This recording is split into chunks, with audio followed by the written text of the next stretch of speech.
Hi, my name is Bill, and today I'm going to be showing you how to replace the long detergent dispenser lid hinge pin on your dishwasher. The reason why you might have to do this is because this pin is broken, damaged, or missing. For this repair, we'll be using a punch tool as well as a flathead screwdriver. Warning: before doing any repairs, please disconnect your power source. So this is the dishwasher we're going to be using for our demonstration. It's a Maytag. Keep in mind, ours might be a little bit different than what you have at home, but the same technique should still apply. So we're going to start with opening up our dishwasher's door here.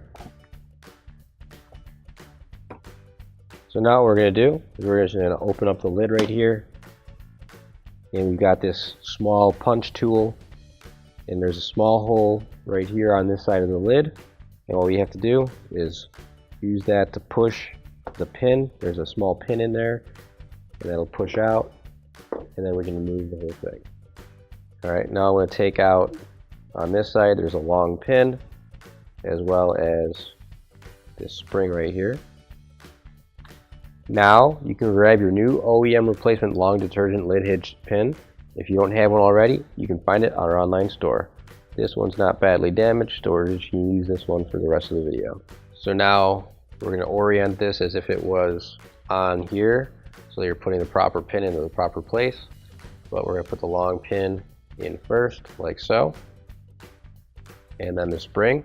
And you'll look, if you look on the top right here, there's a small hole where that small piece of the spring will go, so you know you got it lined up properly, and you don't want to give it any twists or anything to get the spring bent up inside of there.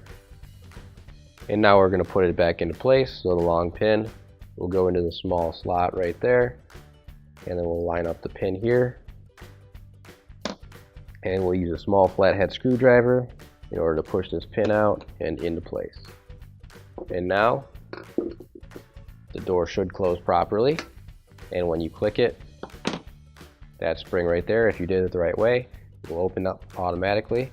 If you didn't put it in the right way, when you release that lever right there, the door won't do anything. So you do want to make sure, it's very important that you put the spring in the right way, otherwise the door will not open properly. And now you can close up your washer door, plug everything back in, and your repair is complete.